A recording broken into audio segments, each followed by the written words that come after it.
Classical Greece, cradle of the modern Western mind, fountain of democracy, philosophy, reason, and eternal myth.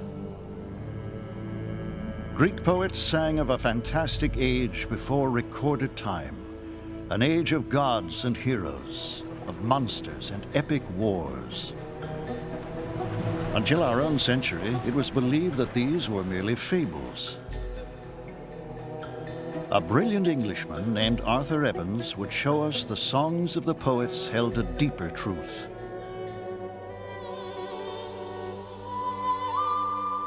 He would discover the Minoans, a dazzling civilization lost in time, builders of the mythic labyrinth, even the nation of lost Atlantis.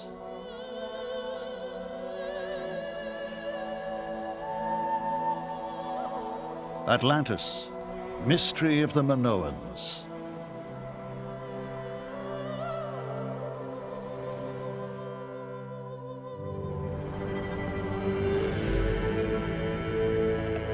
Late in the 19th century, historians maintain that the glory of classical Greece burst like a brilliant sun from prehistoric darkness.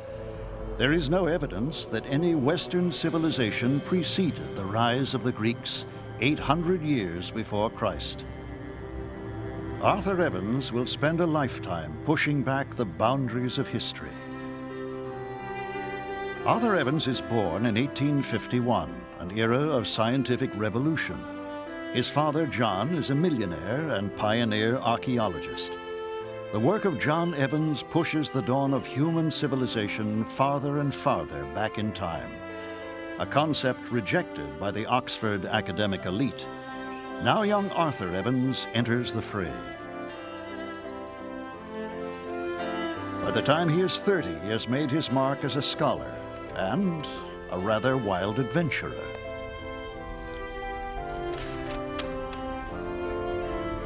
In 1882, the wandering Evans serves time in a Bosnian jail for supporting radicals trying to overthrow Austrian rule. Compared to such escapades, Oxford life bores him.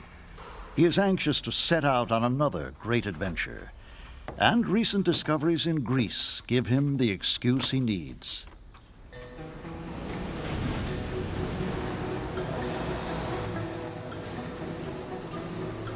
The cause for Evans' excitement? Incredible finds made by a German named Heinrich Schliemann. Schliemann has followed a trail nearly 3,000 years old. The trail of Homer, the great blind bard, whose masterwork was the Western world's first war story. The Iliad, the chronicle of the bloody Greek assault on the city-state of Troy to rescue the beautiful Helen.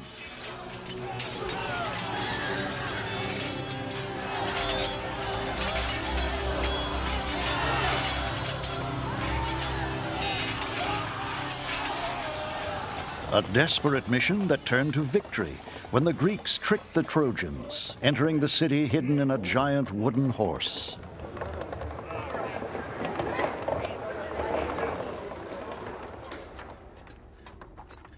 In 1873, Heinrich Schliemann, the Iliad in one hand and a shovel in the other, announces that he has found the ruins of ancient Troy in modern Turkey.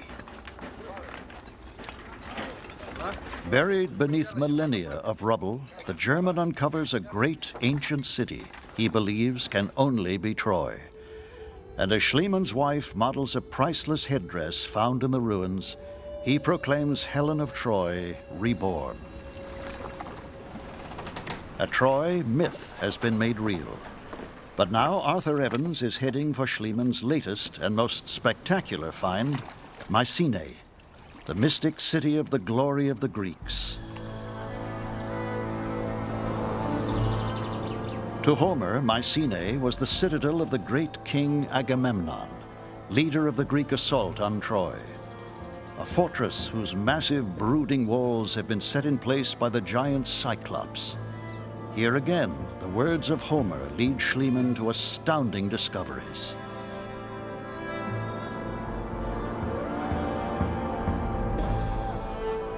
Tombs worthy of ancient nobles, the swords of Agamemnon's army, the gold of the royal court, and, Schliemann believes, the golden death mask of Agamemnon himself, a mighty king, according to legend, murdered by his own wife.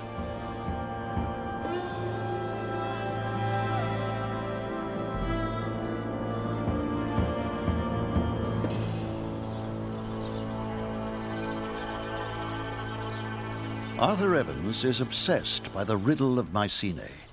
Once it had been a bastion of wealth, power, and artistry, but then, suddenly, Mycenae crumbled, doomed to survive only in the lyric lines of Homer.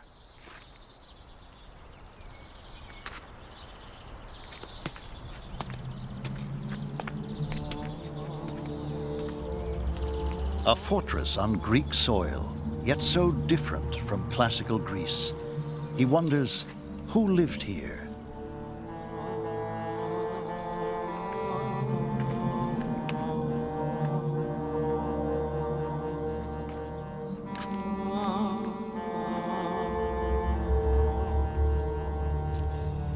Evans is convinced a people advanced enough to construct this great city must have been literate. Throughout what is now the civilized European area, there must have once existed systems of picture writing such as still survive among the more primitive races of mankind.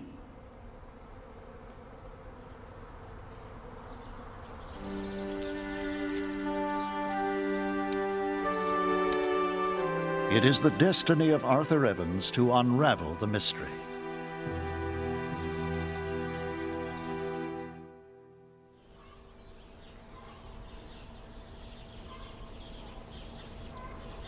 In Athens, after meeting with Schliemann at his home, questions race through Evans' mind. Among the artifacts from Mycenae, there is one that puzzles him, an ancient ring decorated with the image of an octopus. Why would the landlocked Mycenaeans use the octopus as an emblem? Evans speculates, was Mycenae merely one outpost of the ancient Mediterranean world?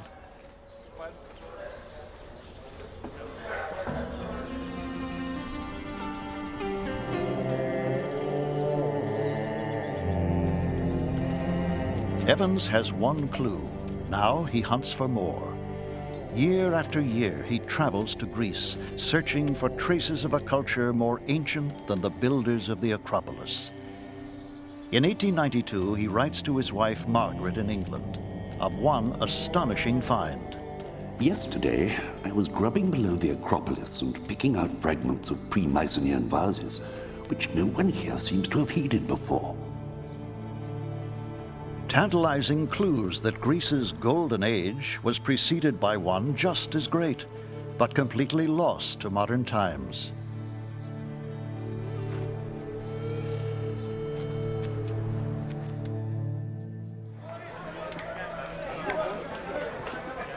In Greek markets, Evans hunts for more pre-classical artifacts. He finds tiny engraved stones, similar in workmanship to the octopus ring from Mycenae. When he asks where these stones come from, not Mycenae, not the Greek mainland, but an obscure island 200 miles away, Crete.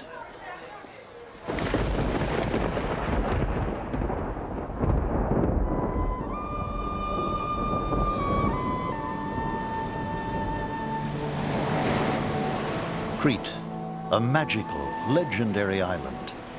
Its unmatched beauty and its mighty king described in the works of Homer. In the middle of the wine-dark sea, there is an isle called Crete, a ravisher of eyes, washed by the sea. On Crete are many cities. The greatest is Knossos, where King Minos ruled, in council with mighty Zeus.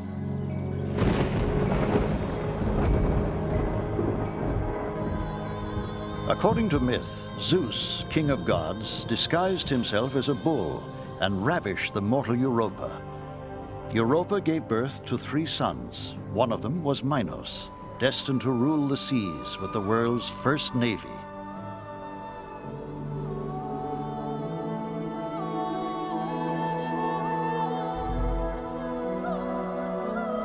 Like the signet stones, the myth of Minos leads Arthur Evans south. On Crete, he will arrive at the intersection of myth and reality. He will enter the fantastic realm of Minos.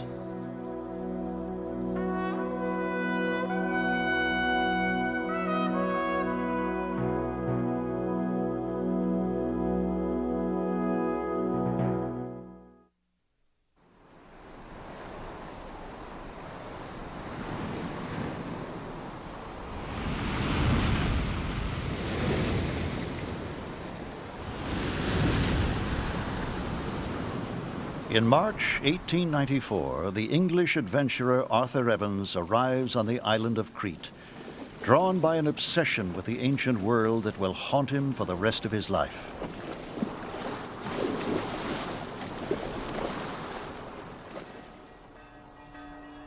Crete is a backwater, torn apart by the conflict between the ruling Muslims and a Christian majority. On the surface, little evidence of the island's lost glory.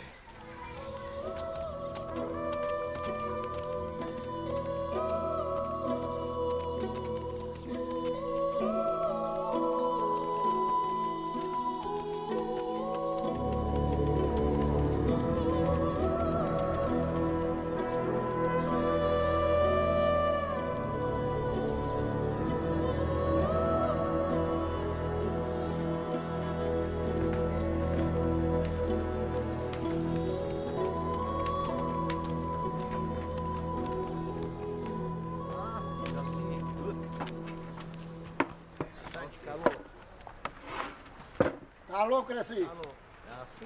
Thank you. Evans finds what he came looking for. More of the engraved stones he had seen in the Athens marketplace. Ancient gems worn by village women as lucky maternal charms. How much, mommy? 10 rahmet. The engraved gems show that there was here a considerable perfection in art, and excavation may bring untold treasures to light. The golden age of Crete lies far beyond the limits of the historical period. Evans turns from adventure to archaeology, guided like Schliemann by Homer. His quest draws him to a grassy plain where, according to legend, there once stood a palace called Knossos. At Knossos itself, it was well known that there was an ancient site, and an important one. And the name Knossos is well known from mythology as one of the important cities, the most important city of Crete itself. So he arrived here with the intention of acquiring the land on the ancient site. Beneath this meadow, perhaps, lay the mythical lair of the ferocious Minotaur, half man, half bull, the bestial offspring of Minos's wife, Pasiphae. Such was the might of Minos that he could demand from Athens bloody tribute to the creature. 7 young men, 7 young maidens, torn apart to appease the wrath of King Minos, until brave Theseus entered the labyrinth and killed the beast within.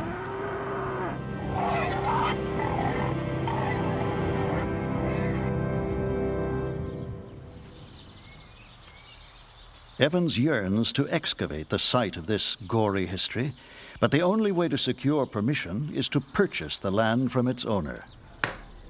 The haggling will take 6 long years. Καφέ. 2 καφέδες.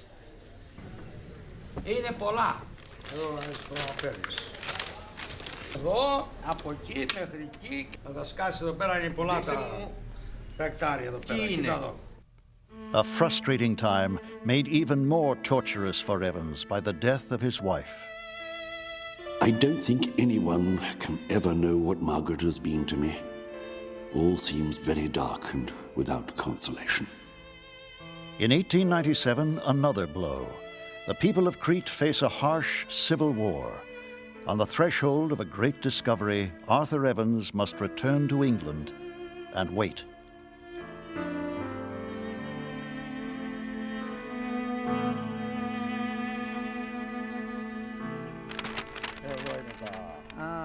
When the fighting ends, Crete is independent. Excavation is permitted, and the real estate bargaining finally continues. To his almost inexhaustible powers of obstruction, I can pay the highest tribute.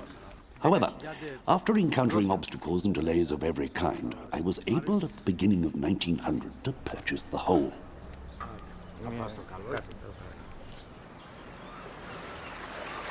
To help with the excavation, Evans summons a respected archaeologist.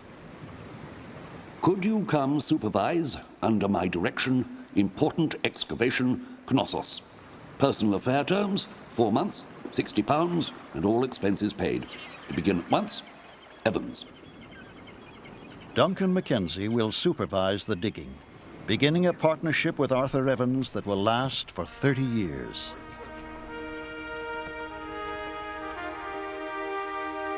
To preserve harmony on the fractious island, Evans insists that his work crew contain both Christian and Muslim laborers. The work at Knossos signals the future cooperation of the two creeds under the new regime on the island. A few months earlier, both parties had been shooting each other on sight. March 23rd, 1900. The ground of Crete is finally broken. And within days, the new century is crowned with a legend brought spectacularly to life. At the age of 49, after decades of study and searching, Arthur Evans has found a lost civilization older than classical Greece, older than mysterious Mycenae.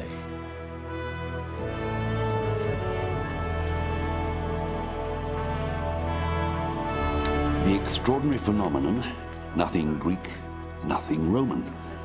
Nay, its great age goes well back to the pre-Mycenaean period.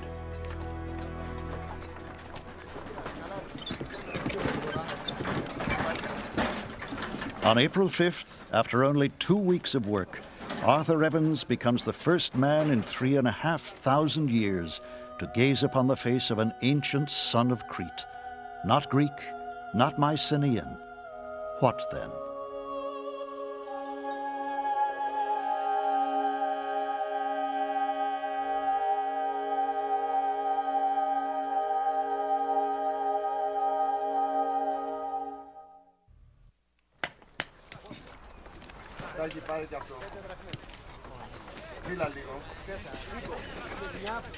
For 20 years, the English scholar Arthur Evans has searched for the historical origin of Greek myth. Now, on the island of Crete, he finds it. Walls and floors, pottery of an unknown style, the works of a mysterious civilization to be scrupulously examined by Duncan Mackenzie. Evans was extremely lucky when Mackenzie came with him to Knossos, because I don't think Evans really had a great deal of knowledge about the practicalities of field excavation and how one has to excavate carefully layer by layer in order to determine the chronology of what one is digging. And so Mackenzie's contribution to the excavations here at Knossos was absolutely crucial. Mackenzie concludes that Knossos is nearly 5,000 years old, and that a great dynasty ruled this land until around 1400 BC, then vanished.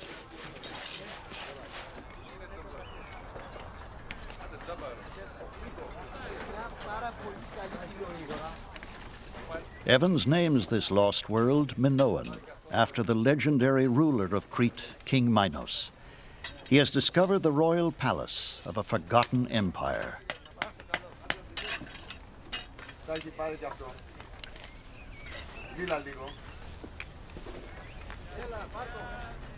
On April 13th, 1900, the workers uncover this elegant chamber at the heart of the royal palace. To Evans, the throne room of King Minos, the oldest throne in Europe. Evans imagines the palace in all its glory.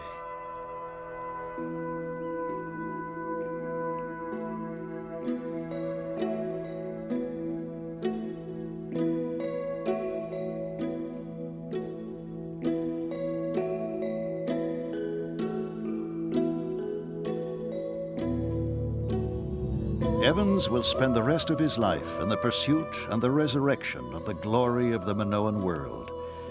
Frescoes show a society of graceful noblewomen at leisure, of daring young men vaulting over the horns of mighty bulls. In these vivid paintings, Evans sees the legendary combat of Theseus and the Minotaur brought to life.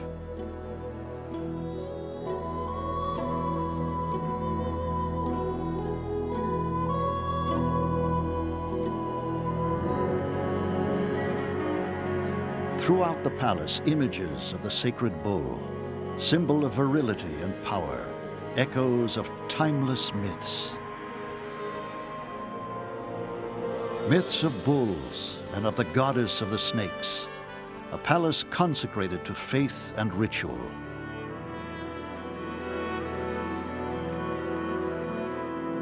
Evans, I think, was correct to see ritual almost everywhere, and it's something which goes hand in hand with daily life. And if we can understand that, then we're halfway to understanding what Minoan life was really all about.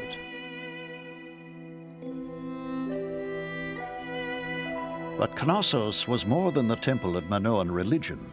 It was their capital, command center of a great trading empire with links in Europe, Africa, and Asia. Evans finds huge warehouses of jars that once were filled with grain, honey, oil, and wine, thousands of gallons at a time. He wonders if these great sunken chambers also had a more ominous function. With what object were these walled pits constructed? It does not seem unreasonable to recognize in these deep-sunk walled chambers the dungeons of the palace. The longer chamber holding several prisoners, the smaller perhaps for solitary confinement. The groans of these Minoan dungeons may well have found an echo in the tale of Theseus. The sheer scale of Knossos is overwhelming. 1,400 rooms, far bigger than Buckingham Palace, sprawling over 6 acres. The Minoans even had running water and a system of sewage drains 1,500 years older than the famous Roman aqueducts. An engineering marvel of the ancient world. Conveniences not even enjoyed by some of Evans' English countrymen in 1900.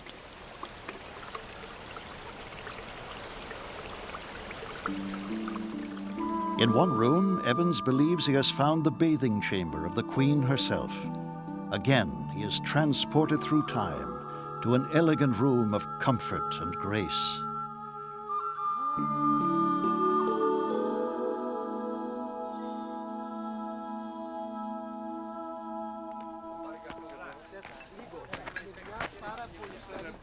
But to the Englishman, the most precious of the gifts of ancient Knossos is not its architecture.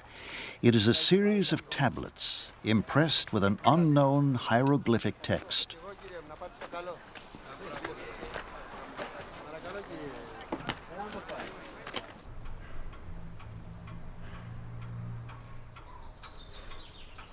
We have found a kind of baked clay bar, rather like a stone chisel in shape, though broken at one end with script on it and what appear to be numerals.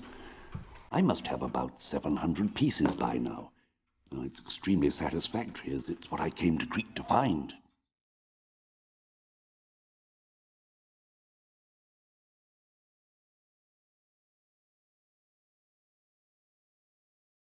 Evans identifies 2 types of script, which he calls Linear A and Linear B. But to read them, Arthur Evans will have to break their fascinating code.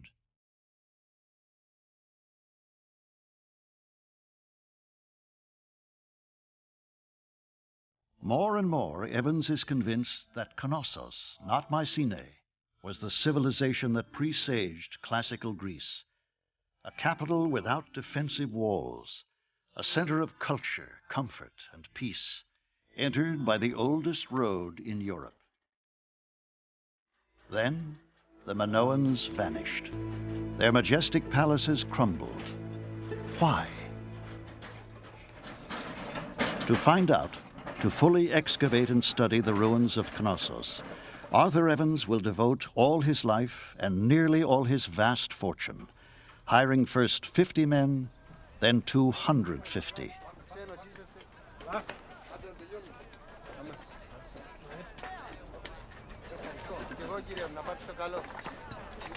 In May 1901, Evans' laborers unearth one of the most marvelous relics of Knossos. Giant stone blocks that Evans realizes must have been part of a grand staircase. For 4 years, with intense effort, the men worked to re-erect the stairway. 4 stories high, the greatest architectural wonder of the Minoan world.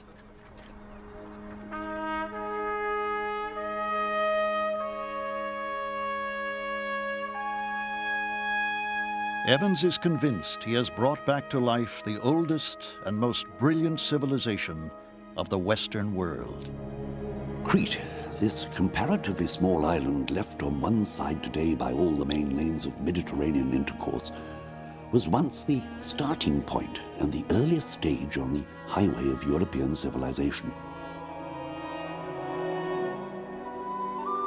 But if the Minoans were so mighty, why did their empire crumble? The answer may lie in another myth, a myth of beauty and terror.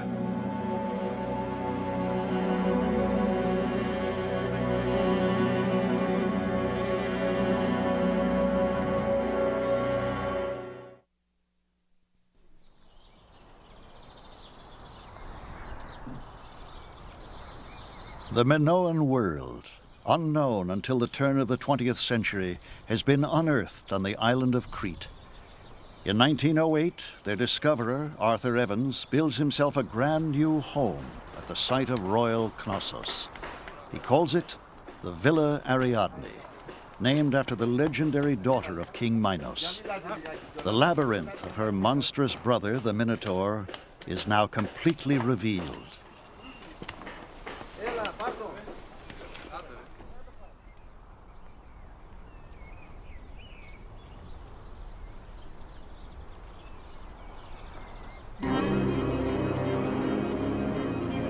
There can be little remaining doubt that this huge building with its maze of corridors and tortuous passages, its medley of small chambers, its long succession of magazines with their blind endings, was in fact the labyrinth for the Minotaur of grisly fame. Here too begins the myth of Daedalus, master architect of Knossos, cast into the labyrinth by Minos with his son Icarus, but not for long, as the legend tells us. Daedalus fashioned wings from feathers and wax. He warned his son, "Do not fly too high, or the sun will melt the wings."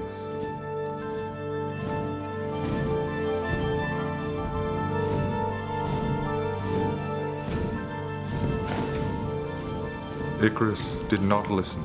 Exhilarated, he soared higher and higher. He fell to the sea and drowned.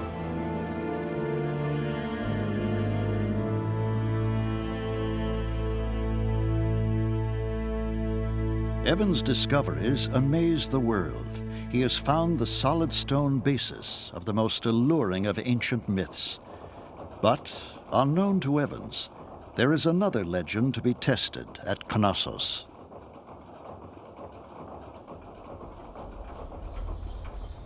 Arthur Evans has brought a forgotten civilization back to life, but it is the Minoan writing that obsesses him. He will puzzle over this lost language for the rest of his life, but the tablets will never surrender their secrets to him. And he himself is about to be separated from his beloved Knossos for nearly 10 years. In the summer of 1914, gunfire in the streets of Sarajevo. An Austrian archduke is dead, and soon the Balkans, then all of Europe and the Mediterranean, are engulfed in the First World War.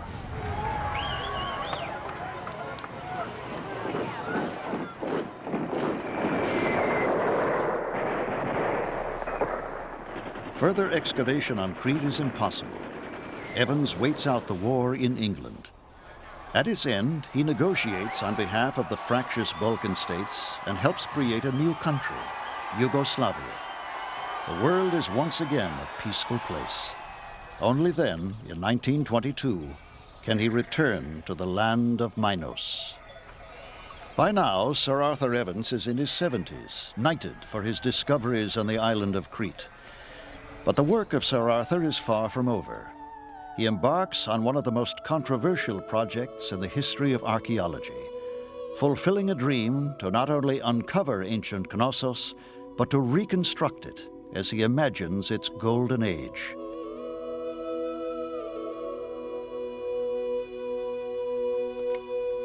Duncan Mackenzie is assigned to oversee the restoration. He spent a great deal of time thinking about restoration, but this was only carried out in stages. In a sense, it was rather tentative at the beginning, partly because he wanted to know more about how it should be restored, but also because he really had to wait until reinforced concrete came into use in the 1920s, and it was then that he went rather wild over the restoration.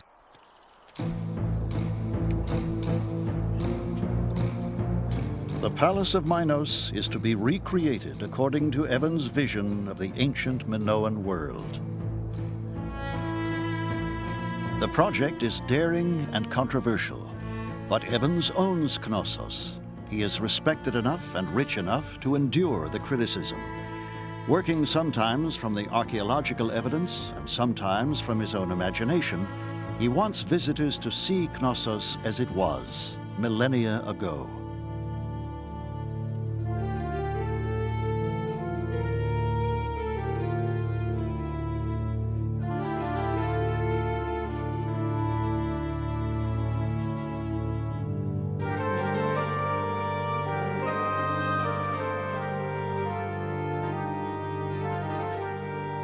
Ancient Knossos has been returned to the sunlight, a city that once ruled the Mediterranean, then vanished. But why? In 1926, Evans believes he has found the answer. When a powerful earthquake rocks the island, he senses the fury of the ancient Minoans' sacred idol.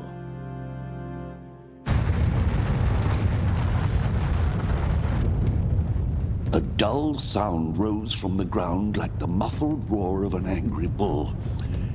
It is something to have heard with one's own ears, the bellowing of the bull beneath the earth.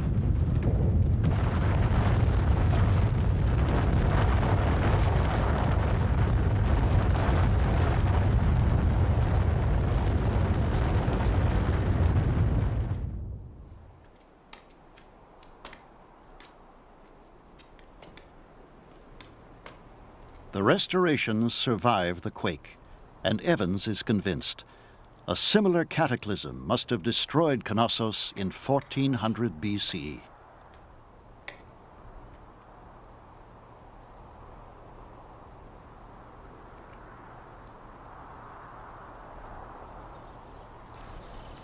For Evans, one mystery has been solved, but the other, the Minoan tablets, still escapes him.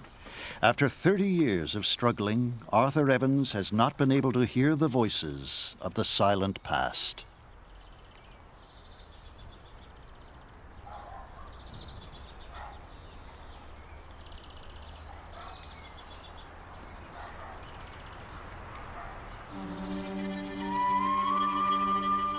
Sir Arthur has resurrected the grandeur of a lost world.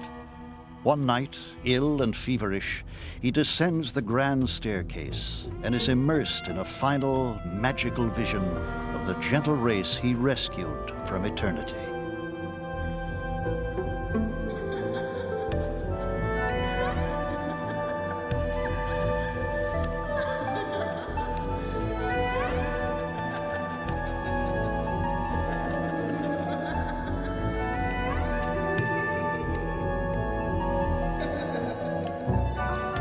Tempted in the warm moonlight to look down the staircase well, the whole place seemed to awake to life and movement. Such was the force of the illusion that the priest-king, with his plumed crown, great ladies tightly girdled, flounced and corseted, long, slow priests, and after them a retinue of elegant and sinewy youths, as if the cupbearer and his fellows had stepped down from the walls, passed and repassed on the flights below.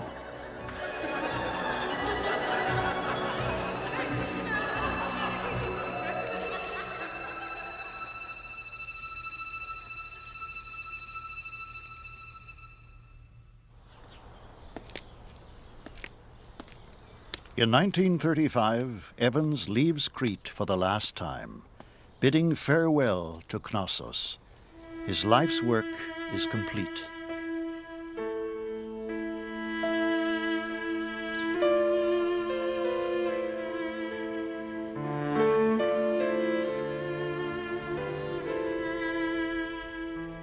Sir Arthur dies 6 years later, defiant, controversial, indomitable to the last. Evans had taken scraps of pottery and shreds of myth and uncovered a regal empire.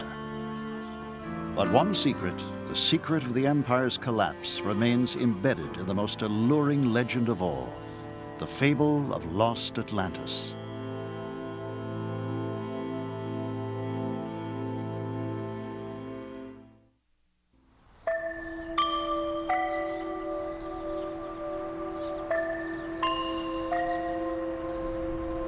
For 40 years, the English archaeologist Sir Arthur Evans labored to find the historical truths behind Greek myth.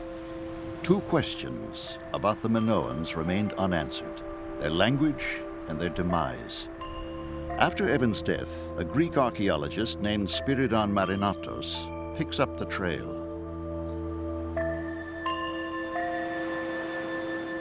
Marinatos gets his first clue in 1932.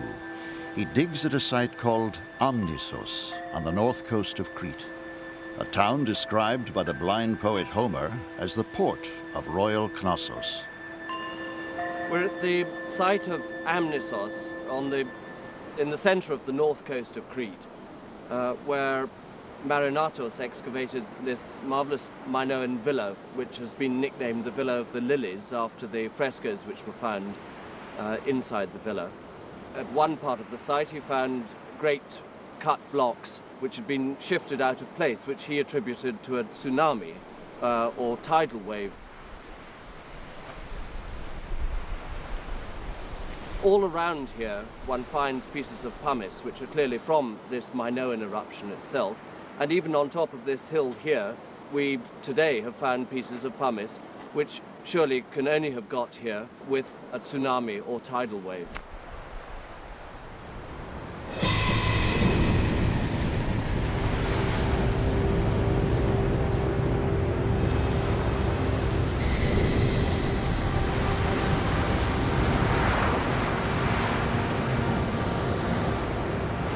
What could have set off such a deadly wave? The answer dawns on Marinatos. 75 miles north of Crete, an island called Santorini. An island that was rocked by an ancient cataclysm hundreds of times more powerful than a hydrogen bomb.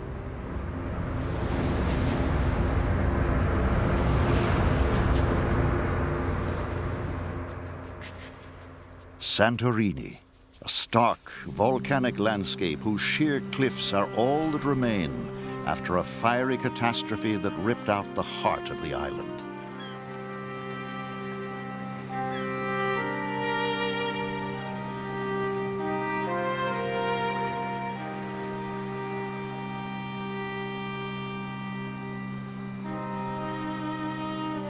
Marinatos is convinced.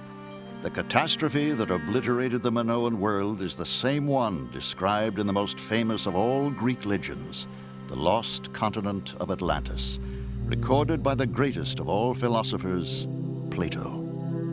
In this island of Atlantis had arisen a great and wonderful monarchy, which ruled the whole island as well as many others and parts of the mainland. But afterwards came a time of earthquakes and disasters. In one terrible day and night, Atlantis sank into the sea and vanished.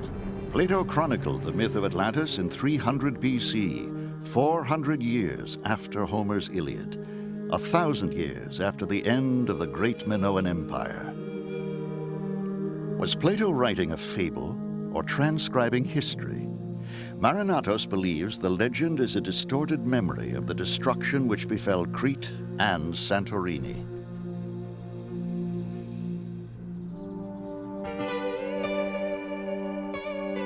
Atlantis, as described by Plato, bears an uncanny similarity to the Minoan world discovered by Arthur Evans on Crete. Plato repeatedly describes the Atlanteans' obsession with the mighty bull. In the sanctuary of the city, bulls roamed at large. The princes hunted them with wooden staves and ropes, but with no weapons of iron. When the bull was captured, they brought him to a column and slew him over it, drenching the inscription with his blood.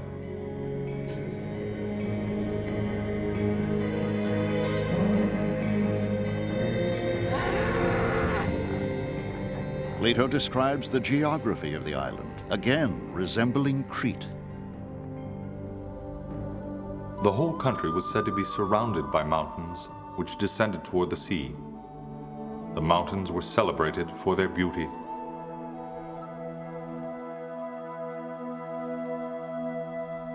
Marinatos believes the Minoans were the people of Atlantis. He's convinced a great secret lies waiting to be discovered on Santorini. 30 years will pass before he can test his theory.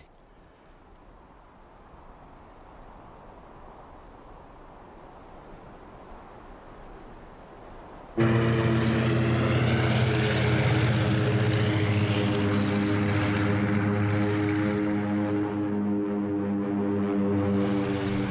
1941, Hitler's blitzkrieg reaches the shores of Crete. Hundreds of patriots are killed.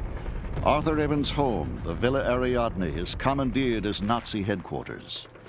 Then, at war's end, a bloody revolution in Greece renders field work impossible.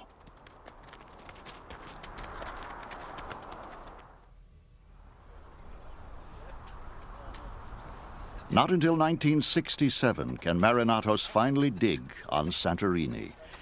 The site is a barren field and a low-lying part of the island that might have escaped the worst of the eruption. Almost immediately, Marinatos workers discover structures that are unmistakably Minoan.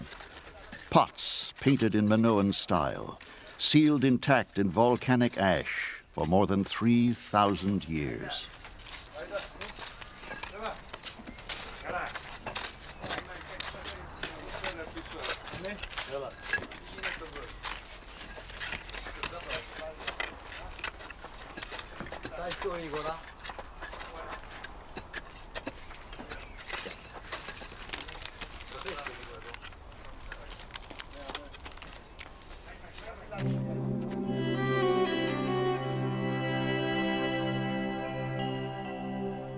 The Minoan houses of Santorini are virtually intact, some of them 2 stories tall. Frescoes have been perfectly preserved, vivid with the artistry of a vanished people. Among the most famous, the fishing boy.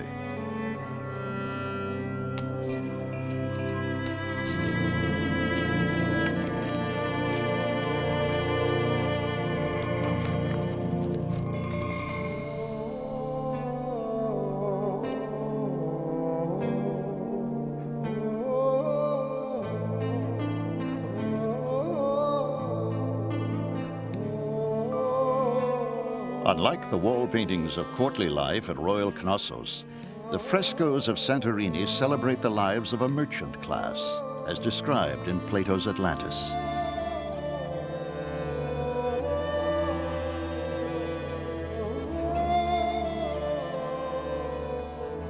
The charming art of this ancient village reflects the dreams of a people tied to the sea, a nation of sailors and traders, again matching Plato's account of the seafaring Atlanteans. Their ships touched the shores of Egypt, Libya, Mesopotamia.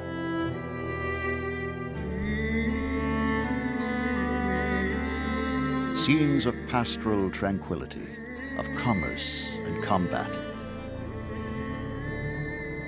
A gentle life, suddenly shattered by the most destructive volcanic eruption in recorded history.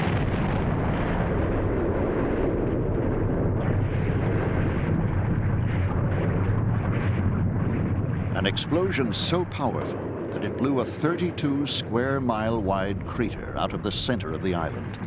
So fearsome that rock and ash were blasted hundreds of miles away.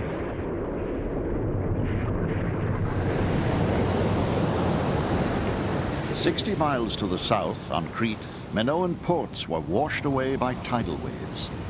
Inland, ash rained down on Knossos. Crops failed. Trade ceased. The empire was staggered.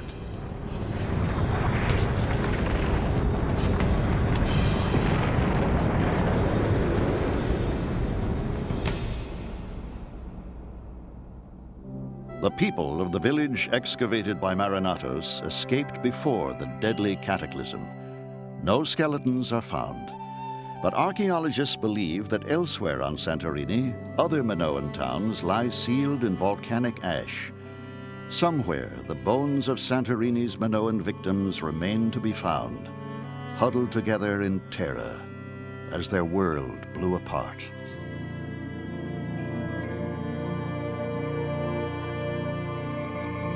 Marinatos continues to dig on Santorini until 1974, when he dies at the site.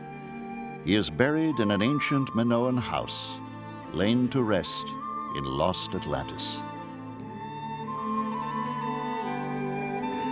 But on Santorini, he leaves a mystery big enough to keep other archaeologists busy for many years to come.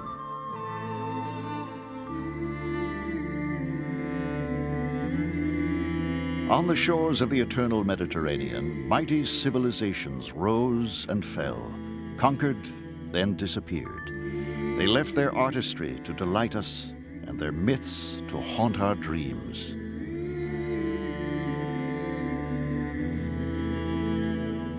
The stones of ancient monuments are the proof of the poet's songs. But each new discovery opens the vault of further mystery. And one of the greatest mysteries of all, the silent tablets of the great Minoan age, will find their voice in the curiosity of a 14-year-old boy.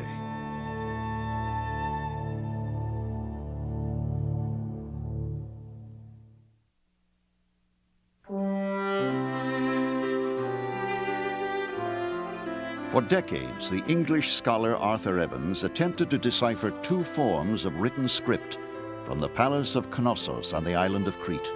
He never succeeded. But in 1936, when he was 85 years old, Evans lectured to an audience of school children on the undeciphered Minoan scripts he called Linear A and Linear B. In the audience was a 14-year-old boy named Michael Ventris, who decided then and there that he would be the one to break the code. It takes him 16 years, but he succeeds. He deciphers Linear B. During the last few weeks, I've suddenly come to the conclusion that the Knossos and Pylos tablets must, after all, be written in Greek, a difficult and archaic Greek, seeing that it's 500 years older than Homer, and written in a rather abbreviated form, but Greek nevertheless. Ventris has pushed back the dawn of the West by 1,000 years. The names on the Linear B tablets are those of Greek legends: Hector, Achilles, Poseidon, Zeus. Proof that Western culture did not begin with the Acropolis, with Homer, or Plato. It began with the Minoans.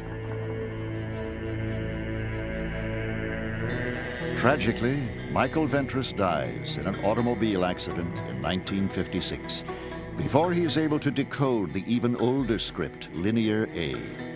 That language remains undeciphered today, a puzzle passed down